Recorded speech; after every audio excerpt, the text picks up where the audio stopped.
WrestleMania, the grandest stage of them all. It's WWE's biggest platform. For 35 years, WrestleMania is where good superstars become great. Great superstars become the best. And the best superstars become immortal. As WrestleMania 35 draws near, let's take a look back at the numbers and the records that have made WrestleMania the showcase of the immortals. Of course, WrestleMania wouldn't be what it is without you, the WWE Universe. More than 1.6 million of you have seen WrestleMania live and in person. From the over 19,000 who saw the inaugural show of shows in 1985, to the over 78,000 who descended on the Mercedes-Benz Superdome for WrestleMania 34. I got my mind made up, man, I can't let go. I'm killing every second till it sings my soul. The WrestleMania attendance record was set early in the history of the show of shows, at the third edition in 1987, when over 93,000 WWE fans crammed into the Pontiac Silverdome to see Hulk Hogan body slam Andre the Giant. I don't believe it! That record would stand for nearly 3 decades, until WrestleMania 32, when nearly 102,000 members of the WWE Universe jam-packed AT&T Stadium in Dallas for an event that saw the crowning of the first WWE Women's Champion, Shane McMahon's death-defying leap off Hell in a Cell, and Roman Reigns winning the WWE title from Triple H.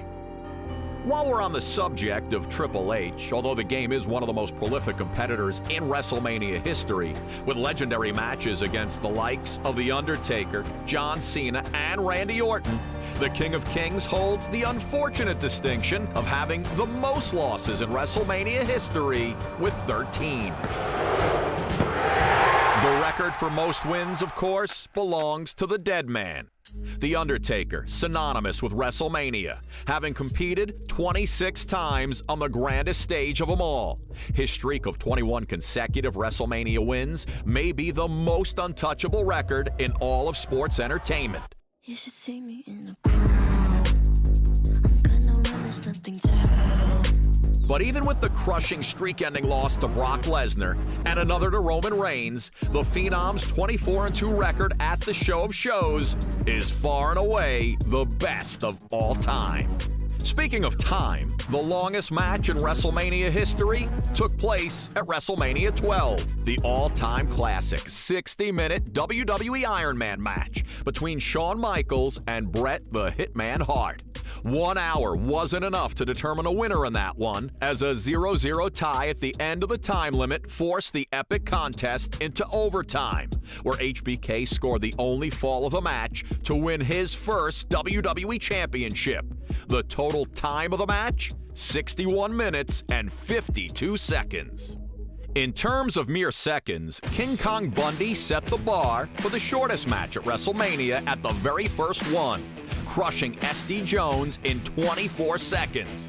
Other superstars would surpass the walking condominium, but none would do it faster than Kane, who steamrolled over Chavo Guerrero in 11 seconds to become ECW champion at WrestleMania 24. The Big Red Machine's new record would stand for 8 WrestleManias, until The Rock planted Eric Rowan into the canvas with a rock bottom to pick up a 6-second victory at WrestleMania 32 in 2016.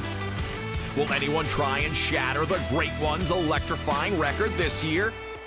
Most superstars don't get to debut at WrestleMania, but out of the 407 competitors who have stepped foot on the grandest stage of them all, 8 were making their WWE debuts as well. The team of Tenryu and Katao were the first to do it at WrestleMania 7.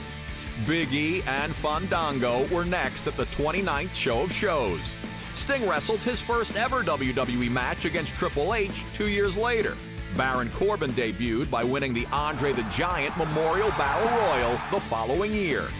And WrestleMania 34 saw the debuts of Nicholas, the youngest champion in WWE history, and the baddest woman on the planet, Ronda Rousey. Although it might be good to get your WrestleMania debut out of the way, don't take it for granted, because you never know when your next match at the show of shows might be. Just ask Tatanka, who made his first WrestleMania appearance in 1992 with a victory over Rick Martel.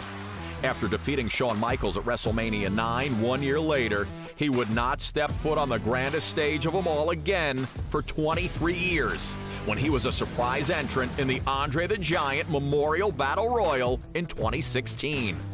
That's the longest gap between WrestleMania appearances in history. It wouldn't be WrestleMania without the moments, and there's no moment greater than becoming WWE Champion. A title defense at WrestleMania usually does not bode well for the reigning champ. Out of 35 matches for the WWE title on the grandest stage of them all, 22 have seen a new champion crowned. Will Daniel Bryan be one of the few to hang on to the title this year? Will any of these records fall? Who will be the next superstar to etch their name into the history books? Find out at WrestleMania 35